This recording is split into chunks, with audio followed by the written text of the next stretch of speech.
লাল বেনারসি পরে 2 ঘন্টা যাবৎ বাহিরে দাঁড়িয়েছিলাম আমি। দোষ শুধুমাত্র একটাই, আমি দেখতে কালো। কালো মেয়েদের বউ সাজতে নেই, তাদের জন্য রাজপুত্র আসে না, না তারা হয় বাবার রাজকন্যা। আমাকে দেখে আমার শাশুড়ির প্রথম কথা ছিল, আমি এই মেয়েকে মেনে নিব না। আমার এই ছেলেকে দিয়ে এই কালো মেয়ে কি করে আনতে পারলে তোমরা? আমার এত বড় সর্বনাশ না করলে তোমাদের চলছিল না। ঘরের এক কোণে বসে অনবরত বিলাপ করে চলেছে রেহেনা বেগম। আজ তার ছেলের বিয়ে ছিল। বিয়ে করে ছেলে যখন বউ নিয়ে বাড়ি ফিরল, তখন দেখতে পেল বউ কালো। বিদ্যুৎ না থাকায় মোমের আলোতে আরো বিদঘুটে মনে হচ্ছিল তার। মনে হচ্ছিল কোনো এক সাপ, কালো মিশমিশে সাপ যেন তাকিয়ে আছে, এই লকলকে জিহ্বা বের করবে। মনে হতে গা গুলে উঠল তার। এমন জাতের কালো মেয়ে মানুষ কেন বাপ মা জন্মের পর বাঁচিয়ে রাখে ভেবে পায় না রেহেনা বেগম। তাকে ঠকানো হয়েছে। একমাত্র ছেলের বউ নিয়ে কত আশা, অথচ তাকে এনে দিল এক কালি ভর্তি পাতিল। একমাত্র ছেলের বউ হিসেবে এমন বউ কখনোই আশা করেনি সে। এদিকে নতুন বউ মাথা নত করে দাঁড়িয়ে আছে দরজার বাহিরে, পরনে লাল বেনারসি, হাতে লাল রেশমি ছুরি। বিয়ের ওড়নাটায় মুখ অর্ধেক ঢেকে আছে। বুবু, আমি কিন্তু আগেই কইছিলাম, মাইয়া আমার তেমন একটা ভালো মনে হইল না। তোমরা আমার কথা বিশ্বাস করলা না, এখন বুঝো। কথা শেষ করেই মনু হাজারি পানের পিক ফেলে। বোনকে সান্ত্বনা দিতেও তার ইচ্ছা হচ্ছে না। ভাগ্নের বিয়ে নিয়ে কত আশা ছিল, অথচ ঘরে আনলো কি? একটা কালা ভূত।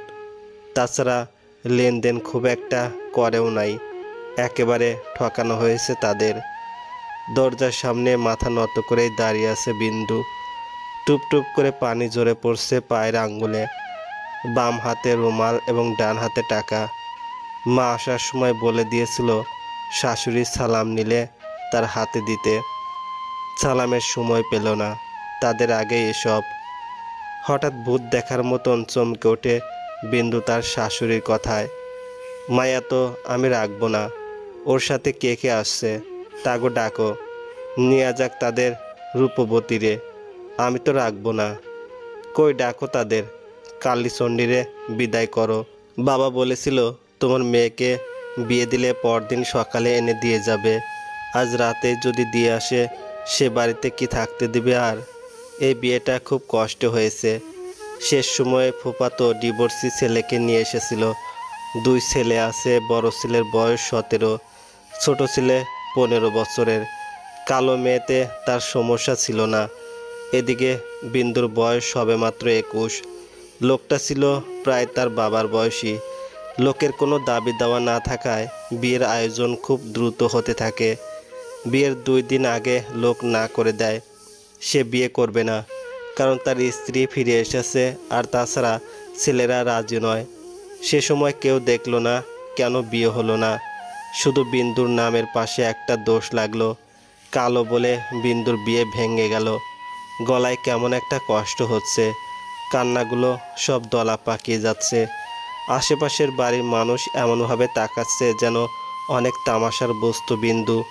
বিন্দু মনে মনে আল্লাহকে ডাকতে লাগলো, এই বুঝি মামা এলো, এসে বলবে চল রে বিন্দি, এখানে তোকে থাকতে হবে না, তুই বাড়ি চল, আবার পড়বি, পরীক্ষা দিবি, চল তো। কিন্তু কোথাও তার সাথে যারা এসেছিল তাদের পাওয়া গেল না। তবে কি সত্যি তারা তাকে রেখে চলে গেল? এদিকে বিন্দু ভিতরে পুরোপুরি ভেঙে পড়লেও ঠায় দাঁড়িয়ে আছে। অপমানগুলো ছোটবেলা থেকেই শুনে এসেছে। এই তো কাল তার চাচি বললেন, মেয়ের কপাল ভালো, নইলে এই কাইল্লা বেগুন কেউ নেয়? ভিতর বাড়িতে তখন কান্নার ধমক আরও বেড়ে গেল। তার শাশুড়ি হাত আছড়ে মাটিতে বসে বিলাপ করে বলতেছে, আমি এই কালামাইয়া মাইনা নিমুনা এই কালারে। বিন্দু বুঝতে পারে না সে এখন কি করবে, বাইরে থাকবে নাকি ভিতরে যাবে। বাইরে তখন বৃষ্টি শুরু হচ্ছে। একবার ভাবলো কেমন হয় দৌড়ে এখান থেকে পালিয়ে গেলে। আবার চিন্তা করে যাবে এটা কই, বাবা তো বলেছিল আমাকে ফিরিয়ে দিয়ে যাবে, দিয়ে গেলে যেন তাদের বাড়ি না যাই। আসার সময় ট্রেন দেখেছিল, আশেপাশেই হয়তো। সেখানে গিয়ে ঝাঁপ দিলে কেমন হয়। এসব ভাবতে ভাবতে পুরোদমে বৃষ্টি পড়ছে চারিপাশে। হালকা ঠান্ডা লাগছিল।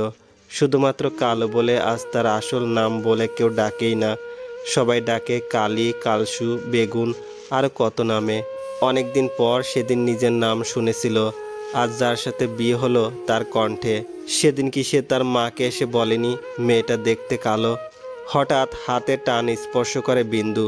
তার শাশুড়ি তাকে হাত ধরে টেনে ঘরের মধ্যে নিয়ে দাঁড় করায়। তাল সামলাতে না পেরে হোঁচট খেয়ে পায়ে ব্যথা পায় বিন্দু।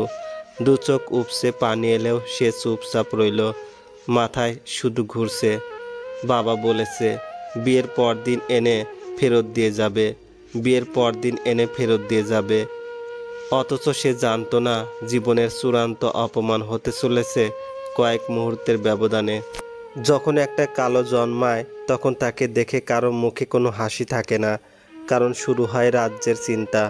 তার বাবা মা, আশেপাশের মানুষের। কালো মেয়েকে ছোটবেলা থেকে তাকে শুনতে হয়, তুই তো কালা, আরে রোদে যাস না, এমনি কালা, আরও কাইলা ভূত হবি। এই মেয়ে নিয়ে কি করবা? বিয়ে দিতেও টাকা পয়সা লাগবো, বাপ মায়ের উপর বোঝা হয়েই থাকে নাকি? এমন অনেক কথা বিন্দু ছোটবেলা থেকে শুনে এসেছে চীনা পরিচিত মানুষের কাছে। সামনে অপমানিত বারবার হয়েছে, কেউ সম্মান অবধি দিতে চায়নি। এই তো বছর 7 আগের কথা। বাবা একদিন বোরকা কিনে এনে দিয়েছিল, কালো বোরকা। তখন বিন্দু ক্লাস 6 কি 7-এ পড়ে। বোরকা দেখে সে বড্ড খুশি। বাবা এই প্রথম তার জন্য কিছু এনেছেন। সানন্দে বোরকা নিয়ে পড়তে রাজি হলো। এদিকে তখন মাথার উপর গ্রীষ্মের তপ্ত আকাশ, কালো মিশমিশে বোরকা, তার উপর খিমার। হাত মোজা পা মোজা পরে বিন্দুকে যেতে হতো স্কুলে। বড় আপু ছিলেন টকটকে ফর্সা, তাই স্কুলে যাতায়াত করার জন্য ছিল এক রিক্সা। তার চাচাতো বোন সমেত 4 জন যেত রিক্সায়। বিন্দুর জায়গা হতো না, তাকে পায়ে হেঁটেই যেতে হতো। প্রথমে সে বুঝতে পারেনি কেন। পরে একদিন যখন সে হেঁটে স্কুলে যাবে না বলে বায়না করলো, মায়ের অনুরোধে আপুরা সেদিন নিয়ে গেলেও জায়গা হয়েছিল তাদের পায়ের কাছে বসে যাওয়ার। ছোট্ট বিন্দুর আত্মসম্মানে বেশ লেগেছিল। এরপর থেকে রোদ বৃষ্টি হলেও হেঁটে যেত। বেশি তো দূরে ছিল না, তবুও বোরকা পরে যেত। গরমে সহ্য করতে না পেরে যখন বলল সে আর পরবে না, তখন তার বাবা জানিয়ে দিল সে যেন বোরকা না পরে বাইরে না যায়, কারণ গায়ের রং যা হয়েছে, বোরকা না পরলে আর মুখ দেখানোর উপায় রইবে না। এক ঘর মানুষের সামনে দাঁড়িয়ে আজ হঠাৎ করেই বিন্দুর এসব মনে হচ্ছে। ঘাড়ের পিছনে প্রচণ্ড ব্যথা করছে। গ্রীষ্মের দাবদাহ দুপুরের এক ক্লান্ত প্রতীকের ন্যায় সে আশ্রয় চাচ্ছিল। সে আশ্রয় তাকে কে দিবে? হঠাৎ তার শাশুড়ি তার মুখ থেকে ওড়না সরিয়ে বললেন, দেখো মেয়ে, তোমার সাথে আমার কোনো শত্রুতা নাই। আমি তোমারে মানব না, তুমি চলে যাও। জীবনে বিয়ে একবার হয় রেনু, তোর পোলার জীবনে লাল কালির দাগ দিস না। বিয়ের রাতে বউ খেদাইয়া বউয়ের অভিশাপ নিস না। আর আসমা কই? নতুন বউরে তার ঘরে নিয়ে দিয়ায়। একজন বয়স্ক লোকের কথায় একদম চুপ হয়ে গেলেন বিন্দুর শাশুড়ি। বিন্দু তাকিয়ে দেখলেন এই ভদ্রলোক যে তার বিয়ের কথা পাকা করেছিলেন, সম্পর্কে তার দাদার শ্বশুর। নক্ষত্র কই? ওরে আমার ঘরে আইতে কও। বিন্দু বসে আছে ফুলে ঘেরা এক ঘরের মেঝেতে। সে এটুকু জানে, আর যাই হোক, আজ তার বাসর অন্তত হবে। তোলপেটে চিনচিনে ব্যথা জানান দিচ্ছে ক্ষুধার কথা। আর সারাদিন তো খাওয়াই হলো না। খাটে মাথা রেখে কখন ঘুমিয়েছে সে নিজেও জানে না। খুব সকালে ঘুম ভেঙে গেল বিন্দুর। নিজেকে আবিষ্কার করে বিছানায়। তার সামনে বসে ওয়ার্কিং গ্লাস চোখে পড়া এক সুদর্শন যুবক ল্যাপটপের দিকে তাকিয়ে আছে। গায়ের রং শ্যামল নয়, উজ্জ্বল শ্যামল। বয়স হবে 30-এর কাছাকাছি।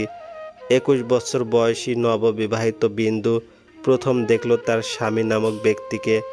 বিন্দু আশেপাশে আছে বলে সে মনে করছে এমন কোনো ভাব নেই। ধীরে ধীরে বিন্দু উঠে গা থেকে গয়না খুলতে লাগলো। তারপর ধীর পায়ে এগিয়ে গেল ওয়াশরুমে। যখন ফিরে এলো ঘর তখন ফাঁকা। জায়নামাজে বসে বাচ্চাদের মতন কাঁদছিল সে। শুধু এটুকু চাওয়া তাকে যেন ফিরতে না হয় বাবার বাড়ি। নামাজ শেষে বাহিরে আসতেই এক মহিলা বিন্দুর হাতে এক ঝাড়ু দিয়ে বলল, দেখো দেখি বউ কেমনে কি পারো। যাও পুরো দুয়ার ঝাড়ু দিবা, সব জায়গায়। এটা আমাদের এলাকার নিয়ম। তারপর ওই যে পাটা আর শিল, মরিচ মশলাটি বাটা দিবা, বুঝছো? এতে বোঝা যাব তোমার মায়ে কি শিখাইছে। বিন্দু তাকিয়ে দেখলো বিশাল এক উঠোন। কথা না বাড়িয়ে ঝাড়ু দিচ্ছিল। একদিকে পরিষ্কার করার পর তার শাশুড়ি এসে পরিষ্কার জায়গায় পেঁয়াজ রসুনের খোসা ফেলে দিয়ে গেলেন। বিন্দু কোনো কথা না বলে আবার ঝাড় লাগালো। তারপর তাকে দেওয়া হলো লাল মরিচ বাড়তে, বগুড়ার শুকনো মরিচ। বাড়তে গিয়ে বিন্দুর চোখের পানি টপ টপ করে পড়ছিল। হাতের জ্বালা পোড়ার অনুভূতি কী ছিল তা যদি কেউ বুঝতে পারতো, তাহলে হয়তো এমন নিয়ম রীতিনীতি সংস্কৃতি থাকতো না। বিন্দুর হাত দয় কৃষ্ণ থাকলে কি হবে, মরিচের ঝাঁজ সহ্য করার ক্ষমতাও সে হাতে ছিল না। চোখের জলে কোনো ওজন নেই, নেই কোনো রং, যা আছে সবটাই নোনতা স্বাদ। এই নোনতা স্বাদের চোখের পানির উৎস কোথায়? যার রয়েছে এক সমুদ্র সময় বেদনা, তার থেকেই হয়তো এই চোখের জলের সৃষ্টি। অনুভূতির এই নোনা জলের কদর সবাই করে না। যারা করে তারা কখনো এই জলের ধারা বইতে দেয় না। লাল টকটকে হয়ে আছে বিন্দুর হাত। হাতের মেহেদির রং হয়নি খুব একটা। ফর্সা হাতে মেহেদির রং ফুটে ওঠে, কালো হাতে এতটা রং হয় না। এজন্য চাইলেও বিন্দু হাতে মেহেদি পরতো না, তবে খুব সুন্দর করে পরিয়ে দিতে পারে। আগে ইচ্ছে হতো হাতে মেহেদি দিতে। একদিন মামাতো বোন বলেছিল, তোর হাতে মেহেদি দেওয়া আর নষ্ট করার সমান কথা। তুই কেন অযথা অপচয় করবি? তার থেকে আমরা একবার ছেড়ে দুইবার দিব, আমাদের হাতে সুন্দর লাগবে। তাছাড়া বিন্দুর জন্য কখনো কেউ ভালোবেসে তেমন কিছুই আনেনি, তাই হয়তো নিজেকে সে বারংবার গুটিয়ে নিয়েছে। আয়নার সামনে দাঁড়িয়ে বিন্দু নিজেকে দেখে, বারবার দেখে। সবাই কেন এত তাচ্ছিল্য করে? কানের কাছের তিলটা এতটা স্পষ্ট নয়, তবুও তিলটায় কি বিন্দুর সৌন্দর্য বাড়ে না? বিন্দু তো কালো নয়, সে তো কৃষ্ণবর্ণী। কালো মেয়েদের আলাদা রূপ থাকে, তার সে রূপ কেন কেউ দেখেনি? দেখেছে তো, দেখেছে সে রূপ নদীর জল এবং চোখের জল। জল নারী মানব জীবনের প্রতিচ্ছবি, চাইলে ভাসাতে পারে, আবার ডুবাতেও পারে। গ্রামের বিয়েতে রঙের কাদার একটা খেলা হয়, তারপর নতুন বউকে নিয়ে ভাবি এবং বোনজামেরা একসাথে গোসল করে।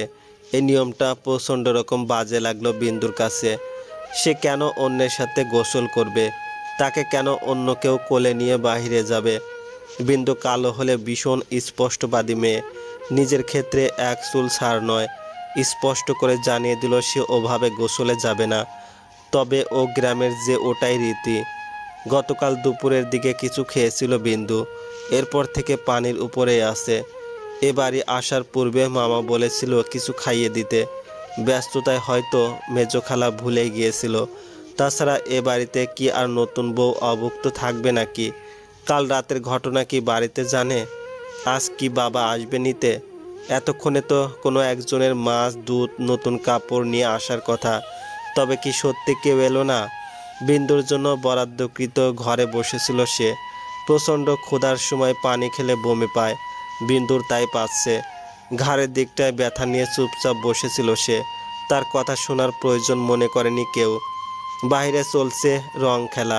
ঠিক সে মুহূর্তে রুমে প্রবেশ করে নক্ষত্র। বিন্দু তার উপস্থিতি টের পেলেও চোখ তুলে তাকায় না, তাকাতে ইচ্ছে করছে না। হঠাৎ বিন্দু হাতের টান অনুভব করে, চোখ মেলে দেখে নক্ষত্র বিন্দুকে কোলে তুলে নিয়ে এগিয়ে চলেছে বাহিরের দিকে। বিন্দু খামছে ধরেছে তার পিঠ, মাথা ঠেকেছে নক্ষত্রের বুকের দিকটায়। কেমন ধরাম ধরাম শব্দ হচ্ছে, সিগারেটের স্মেল পাচ্ছে সে। নক্ষত্র বিন্দুকে নিয়ে নামালো এক পিঁড়ির উপর। এই পিঁড়িতে গতকাল রাতেও দাঁড়িয়েছিল তারা। সব মনে করতে একরাশ বিষাক্ত অনুভূতি হলো বিন্দুর। তাদের দুজনকে আবার হলুদ লাগানো হলো। নক্ষত্রকে সবাই জেকে ধরেছে। সকাল থেকে শাশুড়ি দেখা নেই। নক্ষত্র একটা হাসি খুশি ছেলে, সবাই যেমন আনন্দ করছে সেও তাল মেলাচ্ছে।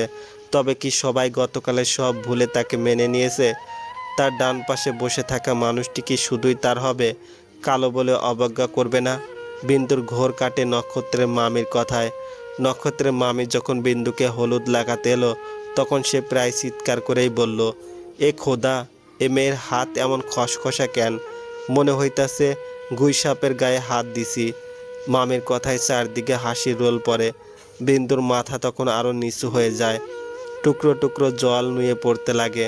তারপর হাসি হাসি মুখে বসে রইল। সে তো কাঁদবে না, কেন কাঁদবে? এসব ভাবতে ভাবতেই দু চোখের পানি আবার নেমে এলো। একটা সম্পূর্ণ অজানা অচেনা মানুষের ভিড়ে নিজেকে বড্ড একা লাগছে। চল এবার পুকুর পাড়ে যাই। নতুন বউ গোসল দিবে না? না, বাড়িতেই দিবে। নক্ষত্রের কাটা কাটা জবাবে অবাক চোখে তাকিয়ে রইল বিন্দু। তখন চারদিক থেকে কয়েকজন বলে ওঠে, তাহলে কি নতুন বউ একা গোসল করবে? সারা জীবন তো একাই করে এলো, আজ আবার মানুষ কেন লাগবে? নক্ষত্র তো দেখি বউয়ের জন্য শেষ। আচ্ছা, কাউরে না দিলি, তুই তো একসাথে যাবি। যা, ওদিকের বাথরুমে সব ব্যবস্থা করা আছে। হ্যাঁ, বউরে কোলে নিয়ে যা, এই সুযোগ বারবার পাবি না। বিন্দু তখন হলুদ শাড়ি পরে কিছুটা ভেজা শরীরে নক্ষত্রকে সামনে রেখে গুটিয়ে দাঁড়িয়েছিল। নক্ষত্র কথা না বাড়িয়ে ওকে পাজা কোলে নিয়ে বাথরুমে প্রবেশ করে নামিয়ে দেয়। বিন্দু নেমে কিছুটা অস্বস্তি বোধ করতেই নক্ষত্র বলে, আমার রুচি এতটা খারাপ নয়, আর আমি আপনাকে পাওয়ার জন্য মরমে মরে যাচ্ছি না, তাই স্বাভাবিক হলেই ভালো হয়। আপনার দিকে তাকানোর কোনো ইচ্ছা আমার নেই, এটা এতক্ষণে বোঝা উচিত ছিল। আমি অপর পাশে ফিরছি, দ্রুত গোসল সেরে নিন। আমি যে অপয়া, আমি যে অলক্ষী গো। আমায় নিয়ে কেউ করে না কোনো আশা, কারণ হয়তো আমি সবার বোঝা। কেউ ডাকে মোরে কালুটি, তো আবার কেউ কালুসে। কালো পাতিল নামেও শুনেছি কোনো এক সময়ে। বিদ্রুপের ডাকা চাপা পড়ে নাম আমার পৈতৃক। দোষ তো একটাই, আমি যে কৃষ্ণবর্ণী। ওরা হয়তো ভাবে আমরা যারা কালো তাদের তো মন থাকাই বারণ, তাতে মন্দ কি ভালো? এসব কথা শুনতে শুনতে শেষে একটা সময় মনে হতে থাকে, আসলে কি কালো মেয়েদের মন বলে কিছু থাকে? উত্তর আসবে কি জানো, কালো মেয়েদের আবার মন আছে নাকি গো? কেউ যে তাকায় না কৃষ্ণবর্ণী চন্দ্রাক্ষীর যুগলে, কেউ দেখে না তাদের চন্দ্রাক্ষীর অশ্রু সকল, কারণ তারা যে জানে কৃষ্ণ প্রেম যে মানায় শুধু বইয়ের পাতায়, বাস্তবে নহে। ঐশী চক্রবর্তীর লেখাটা পড়ে বেশ মন খারাপ হলো ওর যে। কালো মেয়ে বলে কি তাদের কোনো ইচ্ছে থাকতে নেই? খালাতো ভাইয়ের বিয়েতে এসেছে সে গত দুদিন যাবৎ। বিন্দু নামের মেয়েটি সম্পর্কে তার ভাবি হয়। 20 কি 21 বছর বয়সের মেয়েটি গতকাল রাত থেকে শুনেই চলেছে। অদ্ভুত, মেয়েটির চোখে মুখে কোনো বিষাদের ছাপ নেই। এই তো কিছুক্ষণ আগে তার বাবার বাড়ি থেকে কত লোকজন এলো, তার সমবয়সী মেয়েরা। কেউ কিন্তু তার সাথে দেখা করতে যায়নি। দূর থেকে দাঁড়িয়ে বিন্দু দেখছিল। একটা ছোট বাচ্চা এসে শুধু ফুমি ফুমি করে ডেকে তাকে জড়িয়ে ধরল। বিন্দু বুকের মাঝখানে তাকে জড়িয়ে রেখেছে। মনে হচ্ছে ওর থেকে আপন বুঝি তার আর কেউ নেই। নতুন বউকে সাজানোর একটা ধুম লাগে বিয়ে বাড়িতে, তবে বিন্দুকে সাজানোর তেমন কোনো তোড়জোড় দেখা যাচ্ছে না। সোনালি পাড়ের আকাশি রঙা শাড়িটা পরেছে সে, হাতে কগাছা চুড়ি, নাকে ছোট্ট একটা ফুল, ব্যাস এই তার সাজ। অর্য তাকিয়ে আছে বিন্দুর দিকে। বিন্দু নামের এই মেয়েটা কি জানে কাজল চোখে কতটা ভালো লাগবে তাকে? অর্য ভাইয়া, আমার ছবি তুলবে চলো। অর্য তাকিয়ে দেখলো নক্ষত্রের ছোট বোন জ্যোতি দাঁড়িয়ে আছে, লাল পেরে সাদা শাড়ি পরনে, হাত ভর্তি কাছের চুড়ি, শুভ্র হাতে মেহেদির রং হয়েছে বেশ, গাঢ় লাল টকটকে লিপস্টিক তার দু ঠোঁট জুড়ে। অর্য আনমনে বিন্দুর সাথে জ্যোতির তুলনা করে বসে। জ্যোতির এত রূপ লাবণ্যের মাঝেও কিছু একটা নেই যা বিন্দু নামক কৃষ্ণবর্ণীর দুই চোখে রয়েছে। সবাই ছবি তুলতে ব্যস্ত হলেও নতুন বউয়ের সাথে কেউ ছবি তুলতে ব্যস্ত নয়।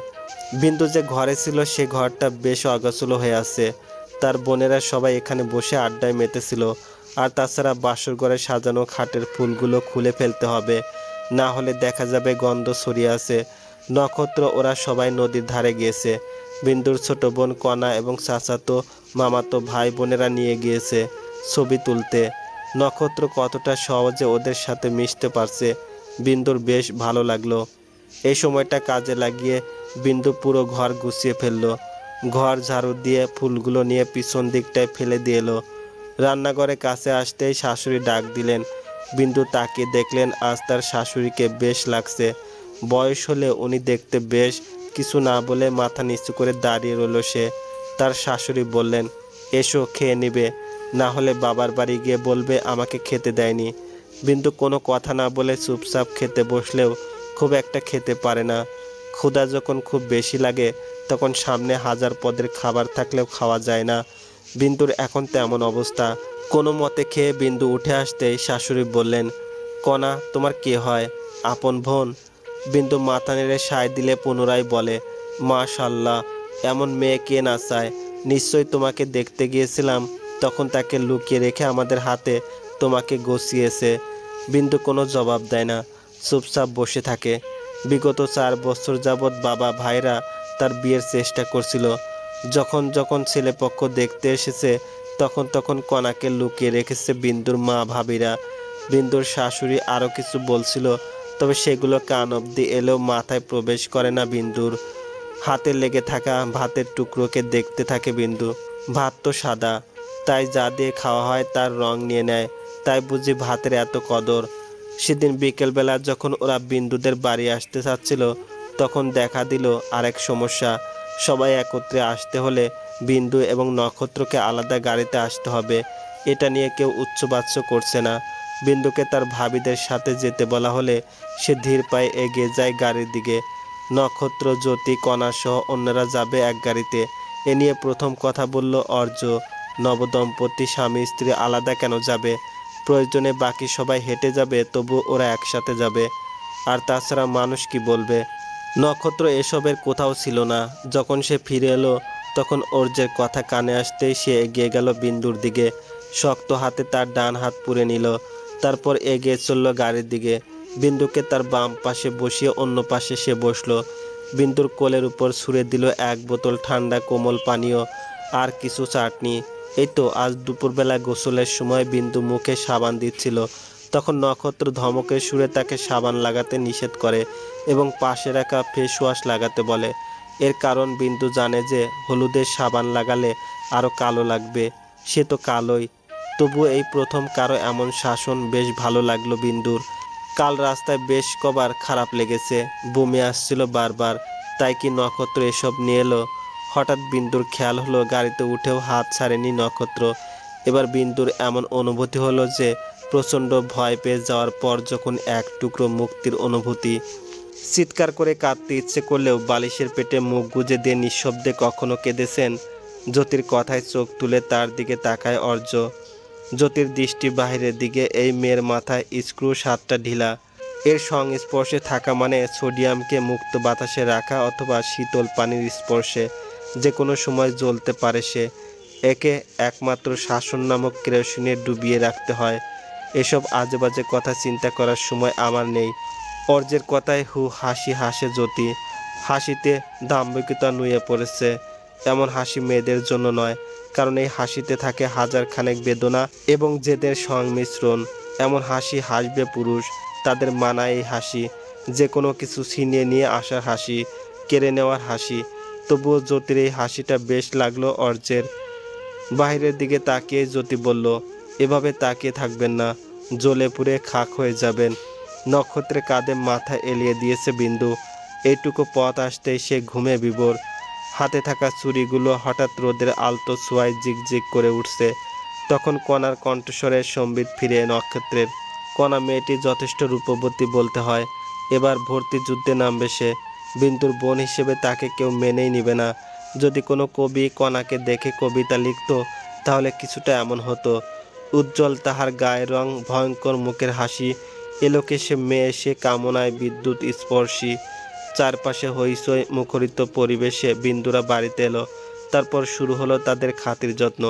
বিন্দু কেমন আছে কেউ খুব একটা জিজ্ঞেস করলো না। নানা পদের পিঠা তখনও বানানো বাকি। মায়ের দিকে এগিয়ে গেলেই মা জিজ্ঞেস করে, এত শুকনো লাগছে কেন রে, খাসনি? মুচকে এসে বিন্দু জবাব দিল, হ্যাঁ মা, খেয়েছি তো। তারপর ভাবিরা এসে জিজ্ঞেস করলো, নক্ষত্র কি দিয়েছে বাসরাতে? বিন্দু চুপচাপ ছিল, কারণ কিছুই তো দেয়নি। নক্ষত্র তো ভালোভাবে তার মুখের দিকেই তাকায়নি, আর মুখ দেখে কি দিবে। হঠাৎ মেজভাবে প্রায় চিৎকার করেই বলে উঠল, হ্যাঁ রে বিন্দু, এটা কি হীরার নাকি? জামাই বুঝি কাল রাতে এই হীরার আংটি দিয়ে মুখ দেখলো। বিন্দুর খেয়াল হলো তার বিয়ের আংটির পাশে বাম হাতের মধ্যমায় জুড়ে বসে আছে এক হীরের আংটি। ঝলমল রোদ্দুরের ন্যায় আলো দিচ্ছে।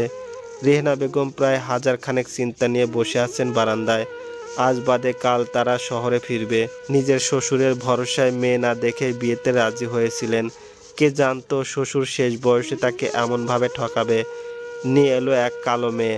আর তাছাড়া বিন্দুর বোন কণা, মেয়েটা কতটা সুন্দরী, স্মার্ট। অমন মেয়েকে রেখে কেন যে ওই মেয়ে আনলো কে জানে। শহরে ফিরে গিয়েই বা কী বলবে। সব কথার সমাধান একমাত্র কণা নামের মেয়েটা। যে করে হোক ওকে নিয়ে যেতে হবে আমাদের সাথেই। বরপক্ষের সবাই খেতে বসেছে। দেওয়া হয়েছে 13 পদের শাক, মাছ, সঙ্গে নানান পদের পিঠা। নিয়ম হলো বর বউ একসাথে এক প্লেটে খাবে। সবাই বিন্দুর জন্য অপেক্ষা করছে। খাবার পরিবেশন করা হয়েছে মাত্র মিনিট 3 হলো। এর মাঝে কণা বেশ অস্থির হয়ে উঠেছে। নক্ষত্রের পাশে দস্তরখানায় নিজে বসে পড়ে তাগিদে দিতে লাগলো সবাইকে। নক্ষত্রের উদ্দেশ্যে পিঠা তুলে নিয়ে বলল, হা করুন, আমি খাইয়ে দিচ্ছি। কালু যে কই গেছে কে জানে, এতক্ষণ না খেয়ে থাকবে নাকি। কণার এমন কথায় ঘরের প্রায় সবাই ধমকে উঠল তাকে। ভাবিরা তাকে উঠতে আসতে বলছে। বিন্দুর জায়গায় সে কেন বসেছে? উঠতে বললে বলল, শালি আদি ঘরওয়ালি, আমার হক আছে। মুচকি হেসে নক্ষত্র কণার হাত থেকে পিঠা নিয়ে প্লেটে রাখতে রাখতে বললেন, আজ পুরো ঘরওয়ালির অধিকার। আদি ঘরওয়ালি না হয় পুরো ঘরওয়ালির পরেই খাইয়ে দিবে। বিন্দু ততক্ষণে হালকা গোলাপি রঙের শাড়ি পরে এসে দাঁড়িয়েছে। মুখ দেখে বোঝা যাচ্ছে সে ভীষণ বিধ্বস্ত। খাওয়ার পর্ব শেষ হতে এগিয়ে চলল রুমের দিকে। কারণ তলপেটের এই চিনচিনে ব্যথার অনুভূতিটা পুরুষ কখনো বুঝতে পারবে না। চুপচাপ বিছানায় এক পাশে শুয়ে গরম পানির ব্যাগটা পেটের উপর রেখে আঁচল দিয়ে ঢেকে রেখেছে। নক্ষত্র ব্যস্ত তার ল্যাপটপে কাজে। রাত এখন প্রায় 11:30 হবে। এতক্ষণ অবধি তার ভাইয়ের ছেলে অব্রকে বসিয়ে রেখেছিল পেটের উপর। বেচারা ঘুমিয়েছে, ওর মা এসে নিয়ে গেল এইমাত্র। বিন্দুর ব্যথাটা মনে হচ্ছে আবার ধীরে ধীরে বাড়ছে। তবুও চোখ বন্ধ করে রাখতে না রাখতেই বিন্দু ধীরে ধীরে তলিয়ে যাচ্ছে ঘুমের সমুদ্রে। ওর যে সচরাচর সিগারেটে অভ্যস্ত হলেও আজ আসার সময় ভেপ নিয়ে এসেছে। কারণ কৃষ্ণবর্ণ চোখ দুটো তাকে ভাবাবে, ঘুমোতে দিবে না। পরপর 3 বার বেস্ট ন্যাশনাল ফটোগ্রাফার পুরস্কার জয়ী এই অর্জ সৌন্দর্যের নয়, অতীব সৌন্দর্যের পূজারী। চোখ বন্ধ করে ধোঁয়া উড়িয়ে দিতেই হাতে স্পর্শ পেল অর্জ। চোখ বন্ধ করেই বিড়বিড় করে বলল, তুই কি জানিস তোর স্পর্শে 1000 খানেক বলতা আমার পুরো শরীরে ব্যথা দিয়ে যায়। তবুও কেন বারবার স্পর্শ করিস।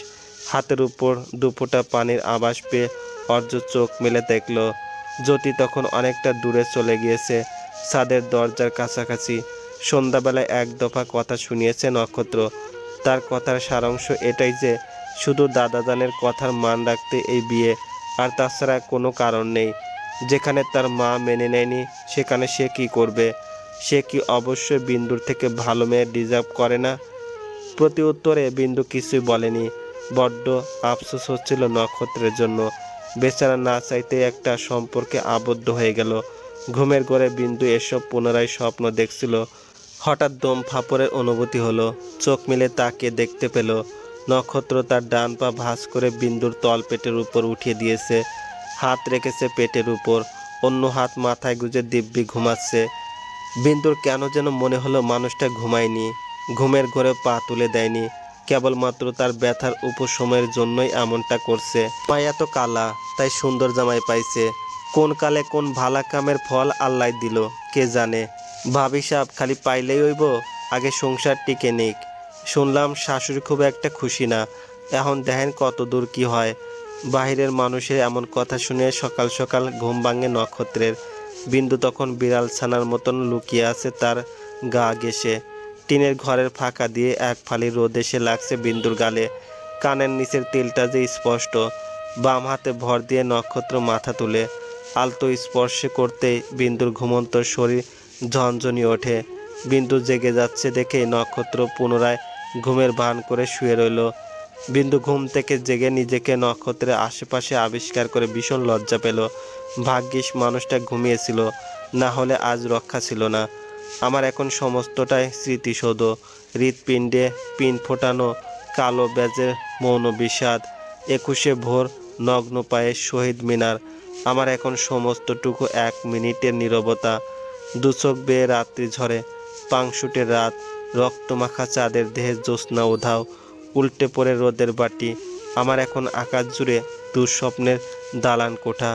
রুদ্র মোহাম্মদ শহীদুল্লাহের কবিতা জ্যোতির থেকে ভালোভাবে কেউ আবৃত্তি করতে পারবে বলে মনে হয় না। কারণ আকাশসম কষ্ট পুষে রেখে রুদ্রবাবুর কবিতাকে অনুভব করতে হয়। যার মনে কষ্ট নেই, নেই কোনো অভিমান, তার কাছে রুদ্রবাবুর কবিতার কোনো অনুভূতি হবে না। জ্যোতির ঠোঁটজোড়া তীর তীর করে কাঁপছে, চোখ দুটো বন্ধ, ওই দুটো ঠোঁটে রয়েছে রাজ্যের অলসতা। অর্য চোখ ফিরিয়ে নিল, কারণ পৃথিবীর শ্রেষ্ঠ সৌন্দর্যগুলো ভয়াবহ ভয়ঙ্কর হয়, সেদিকে বেশিক্ষণ তাকিয়ে থাকা যায় না। চোখ মুখে জ্বালা পোড়া শুরু করে। অর্য বারান্দায় বসে চায়ের চুমুক দিবে, ঠিক তখন সামনে এলো বিন্দু। মাথায় বিশাল ঘুমটা থাকায় তার চেহারা বুঝতে পারছে না অর্য। হাতের চুড়িগুলো ঝনঝনিয়ে বাজছে। বিন্দু ব্যস্ত হয়ে উঠেছে সবাইকে নাস্তা করাতে। সবার সব কাজেই যেন বিন্দুকেই চাই। বড় ভাইয়ের ছেলে ঝাল খাবে না, বিন্দু জলদি চিনি পরোটা করে দে। কণা পিঠা খাবে না, ওকে একটু নুডলস রান্না করে দে। বড় ভাইয়ের চা, বাবার শুক্তোর রস সব একা হাতে বিন্দু করে চলেছে। হিমশিম খাচ্ছে না তো, বরং মনে হচ্ছে বিন্দু এসবে অভ্যস্ত। সবাইকে নাস্তা খাইয়ে বিন্দু রুমে আসতেই নক্ষত্র ধমকে ওঠে। এখন গ্রামের নিয়ম অনুসারে নক্ষত্ররা যাবে বাজার করতে। বিন্দুকে তার কোনো প্রয়োজন নেই, কারণ শালীরা যথেষ্ট খেয়াল রাখছে। এজন্য সে ঘরমুখো হয়নি। ধমক খেয়ে চুপচাপ দাঁড়িয়ে রইল সে। নক্ষত্র হাতে ঘড়ির ফিতা লাগাতে লাগাতে বলল, চুলের এ অবস্থা কেন? হাত খোপা করে রাখা চুল প্রায় খুলে যাচ্ছে। আমতা আমতা করে বিন্দু বলল, 5 ক্লিপ ভেঙেছে কাল রাতে। একটা ভেঙেছে আর নেই তো। নক্ষত্র এগিয়ে এসে পাশে টেবিলে থাকা পেন্সিল কাজল নিয়ে খুব শক্ত করে বিন্দুর চুল বেঁধে দিল। চলে যাওয়ার সময় বলল, নিজের খেয়াল না রাখলে ফিরে এসে ধরে এক আছাড় মারব। ছাদের এক কোণে দাঁড়িয়ে ডান হাতের বাহুতে হাত বুলে যাচ্ছে কণা। কিছুক্ষণ আগে মোটামুটি সবাই গিয়েছিল গ্রামে ওদিকটায় ঘুরতে। সেচ পাম্প দিয়ে পানি দেওয়া হচ্ছে যেখানে, সেখানে এসে হুড়মুড়িয়ে পড়ে যাচ্ছিল কণা। বলিষ্ঠ হাতে নক্ষত্র তাকে টেনে তুলেছে। অত্যাধিক ফর্সা গায়ের রং কণার। নক্ষত্রের স্পর্শে লাল হয়ে আছে, সেখানে হাত বুলিয়ে চলেছে কণা। ঠিক সে মুহূর্তে ছাদে এলো নক্ষত্র। সিগারেটের শলাকায় আগুন জ্বালাতে কণার উপস্থিতি টের পায়, তাই সিগারেট ফেলে দেয়। সিগারেট নেশা স্বভাব নয়, যার তার সামনে এসব জিনিস খাওয়া উচিত নয়। তোমার হাত দেখি বেশ লাল হয়ে আছে। হ্যাঁ, আমাকে সহজে কেউ আঘাত করে না, খুব আলতোভাবেই আমাকে স্পর্শ করে। তাই তো দেখা যাচ্ছে। না হলে দাগ হয়ে যায়। আমার শরীরের দাগগুলো স্পষ্ট। একটু এদিক সেদিক হলে আমার গায়ের রং জানান দেয়। অথচ আপুর কিন্তু তা নয়, কারণ তোমার আপু, জানি আপুর গায়ের রং কালো, তাই তো তার আঘাত পাওয়া ক্ষত বোঝা যায় না। সে আঘাত লুকাতে জানে, এটাই তার স্বভাব। আপনি দেখবেন শত কষ্ট, অপমান, বেদনার মাঝে ওর চোখে পানি আসবে না, মুখে মন খারাপের কোনো ছায়া পড়বে না। অথচ ভালোবেসে 2 টাকার বাদাম কিনে এনে দিবেন, তার চোখের পানি জানান দিবে তার মনে কতটা সুখ লেগেছে। খুব ভালোবাসো নিজের বোনকে। আমরা সবাই আপুকে বড্ড ভালোবাসি। আপুর গায়ের রং কালো বলে আমরা তাকে নিয়ে একটু চিন্তা করি, কিন্তু এই একটু চিন্তা আপু নিজেকে বড্ড অসহায় মনে করে। বাবার কিনে দেওয়া বোরকার কারণ কিন্তু আপুর গায়ের রং নয়, আপুর প্রতি বাবার দায়িত্ব ছিল। আমরা খুব একটা বাবার কথা শুনি না। আপু চোখ বন্ধ করে সবটা মেনে নেয়। ভাবিরা যেসব কাপড় কিনে আনে আপুকে সব থেকে ভালোটা দেওয়া, কিন্তু তার প্রতি দয়া নয়, তাকে ভালোবেসে বলেই দেয়। কেউ যেন বলতে না পারে মেয়ের কোনো গুণ নেই, না আছে রং। তাই মা আপুকে সব রান্না শিখিয়েছে, ঘরে কাজ শিখিয়েছে, ভাইয়েরা শিখিয়েছে, ইলেকট্রিক কাজ থেকে শুরু করে সব। তারপর বলুন আমার আপু কী জন্য এত কষ্ট পাবে সমাজের মানুষের কথায়? কেন সে নিজের জন্য নিজে প্রতিবাদ করে না? কেন সে আমাদের থেকে নিজেকে কম মনে করে? কণা কাঁদছিল, ফুপিয়ে কাঁদছে। নক্ষত্র ওর থেকে চোখ ফিরিয়ে নিল, সিগারেট আবার ধরালো। চোখ মুখ শক্ত করে মনে মনে বলল, আর বলবে না। ওর নিজের লড়াই ওকেই লড়তে হবে। আমি তুমি শুধু সাহায্য করতে পারি, কারণ লড়াইটা নিজের। বিন্দুর কালো হওয়া নিয়ে সব থেকে বেশি যে চিন্তায় থাকতো সে হলো বিন্দুর ফুপু। তার ছেলের বউ হিসেবে নিতে চেয়েছিল, তার ছেলের মতন ছেলেই হয় না। কোনো দোষ নেই, শুধু তার মেয়ে জাতের প্রতি দুর্বলতা, এই আর কি। এতে আর তার দোষ কি? জোয়ান ছেলে পেলে মেয়ে মানুষ সায় না দিলে কি আর তারা যায় নাকি? আর এই বয়সে এমন স্বভাব থাকবেই। তাছাড়া ছেলে তো পাক্কা ব্যবসায়ী, মাসে লাখখানেক টাকার ব্যবসা করেই। তার কাছে দিলে বিন্দুকে মাথায় করে রাখবে। বিয়ের প্রস্তাব যেদিন ফুপু নিয়ে এলো ওদিন বিকেলেই তাকে পুলিশ গ্রেপ্তার করে কোটাবাড়ি থেকে। এতেও কোনো সমস্যা দেখেনি ফুপু। তবুও বিন্দুর ভাগ্য যে সে নিতে চাইছে, কিন্তু এ বিয়েতে বিন্দু সাফ সাফ মানা করে দিয়েছিল, যদি জোর করে তবে বাড়ি থেকে চলে যাবে, গলায় কলসি বেঁধে পুকুরে লাফ দিবে বলেছিল। বিন্দুর ভাইদের অমতে গিয়ে বিয়ে দেওয়ার চেষ্টা অবশ্য করেছিল ওর চাচারা, তবে শেষ অবধি বিন্দুর বাবা না করে দেয়, কারণ মেয়ে কালো তার নামের সাথে সে ডিভোর্সি শব্দ লাগাতে চায়নি। গোপন সূত্রে খবর পেয়েছিল লোকটার যে অন্যত্র স্ত্রী এবং বাচ্চা রয়েছে।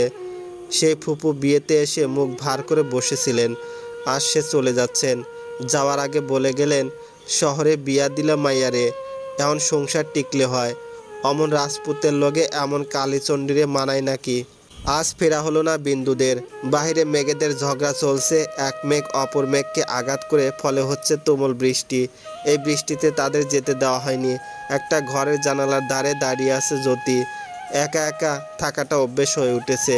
বড্ড ইচ্ছে করে আর 5 জনের মতো থাকতে, কিন্তু ইদানিং কিছুই ভালো লাগে না। সহস্র ভাবনা চিন্তা অর্যকে নিয়ে। হ্যাঁ, অর্যকে সে ভালোবাসে। ভালোবাসা শব্দটায় কিছুই নেই, আবার অনেক কিছুই আছে। ভালোবাসাকে 2 দিয়ে ভাগ করো, কি হয়? অন্য একটা শব্দের সৃষ্টি হয়, ভয় নামক শব্দের সৃষ্টি। ভালোবাসায় ভয়ের অবস্থান আজ বড্ড বেশি। অর্য যে জানে না এমন নয়, অথচ অর্য মানতে চায় না। জ্যোতি তার প্রিয়জন নয়। লাল পেরে কালো শাড়ি চেয়ে এনেছে জ্যোতি বিন্দুর থেকে। বিন্দু হাসি মুখে দিয়েছে। মেয়েটা বড্ড ভালো, না হলে কি মায়ের এত অপমানের পরেও এ বাড়ি এসে মায়ের সম্পর্কে একটা কটু কথা বলতো না? না, সে তো বলেনি। শাড়ি গায়ে জড়িয়ে জ্যোতি ছাদে চলে এলো। 2 হাতে মেলে দিয়ে বৃষ্টির পানিতে নিজেকে পবিত্র করতে লাগলো। অর্য তখন ছাদের কার্নিশে বসে আছে, দৃষ্টি জ্যোতির ভেজা লেপ্টে যাওয়া শরীরে। অথচ জ্যোতি জানতেও পারল না অদৃশ্য হাজারখানেক উষ্ণ স্পর্শে অর্য তাদের দূরত্ব কল্পনায় কতটা কমিয়ে এনেছে। ঠিক ততটা যতটা কাছাকাছি এলে একে অপরের শ্বাস প্রশ্বাসের হিসেব ভুলে যায়। নক্ষত্র ইদানিং বেশ লুকিয়ে চড়িয়ে বিন্দুকে নানান জিনিস উপহার দেয়। বিন্দু বুঝতে পারে তার হাতের এই আংটি নিশ্চয়ই বিয়ের রাতে দিয়েছিল। কাল রাতে পায়ের এই নূপুর জোড়া বিন্দু জানে এটা নক্ষত্র দিয়েছে। কি হতো সে জেগে থাকলে দিলে? নিজেকে বড্ড সুখী সুখী লাগে বিন্দুর। তবে এই নূপুর তো সে পড়তে পারবে না, কারণ ইসলামে বলা আছে ঝুনঝুনি বা শব্দ হয় এমন নূপুর পরা যাবে না। একটা দীর্ঘশ্বাস ফেলে হাতে কফির মগ নিয়ে ঘরে প্রবেশ করে বিন্দু। নক্ষত্র তখন বিছানায় কোলে ল্যাপটপে কাজ করছে। বিন্দুর দিকে না তাকিয়েই বলল, বলে ফেলো। কি বলবে? আমি কিছু বলবো কিভাবে বুঝলেন? আমার 1000 খানেক বউ ছিল তো তাই। এবার বলো। জান পরাণ চিন্তিত হয়ে বিন্দু জিজ্ঞেস করে, সত্যি আপনার 1000 খানেক বউ? মেয়ের এমন প্রশ্ন শুনে চোখ তুলে তাকায় নক্ষত্র। বিন্দুকে সে অবধি যতটা দেখেছে বিন্দু যথেষ্ট বুদ্ধিমতী এবং গোছানো স্বভাবের মেয়ে, অথচ এই কথা সত্য ভেবে নিল কিভাবে নক্ষত্রে বুঝে আসছে না। বিন্দু যেভাবে হাতের তালুতে আঙ্গুল দিয়ে ঘষছে, যে কেউ বুঝবে কিছু বলতে চায়। নার্ভাসনেসের জন্য বলতে পারছি না। ল্যাপটপটা পাশে রেখে নক্ষত্র কফির মগে চুমুক দিয়ে বলল, সেটা তোমার দেখার বিষয় না, বলো কি বলবে। আসলে এই নূপুর জোড়া আমি কিভাবে পরবো? ঝুনঝুনি আছে তো? তো ইসলামের নিষিদ্ধ আছে। আপনি হাদিসটা জানেন না? না, বলো শুনি। হ্যাঁ, রেফারেন্স সমেত বলবে। অবশ্যই। মেয়েদের পায়ে নূপুর পরা ইসলামের নিষিদ্ধ। একদিন হজরত আয়েশা রাদিয়াল্লাহু আনহার নিকট বাজনাদার নূপুর পরে কোনো বালিকা আসে।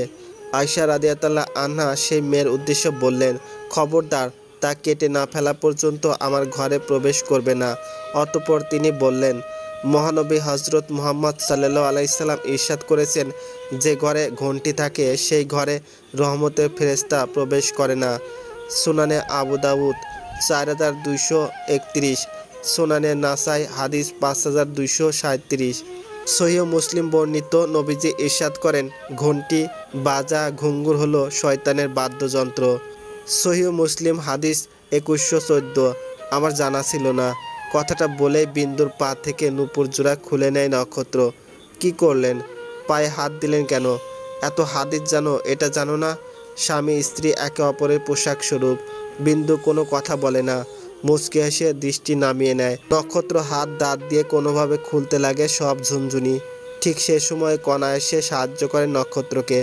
তারপর চলে যাওয়ার সময় ঝুনঝুনিগুলো নিয়ে যেতে যেতে বলল, নূপুর তো পুরো ঘরওয়ালির জন্য, আদি ঘরওয়ালির জন্য না হয় এই ঝুনঝুনিগুলোই থাক।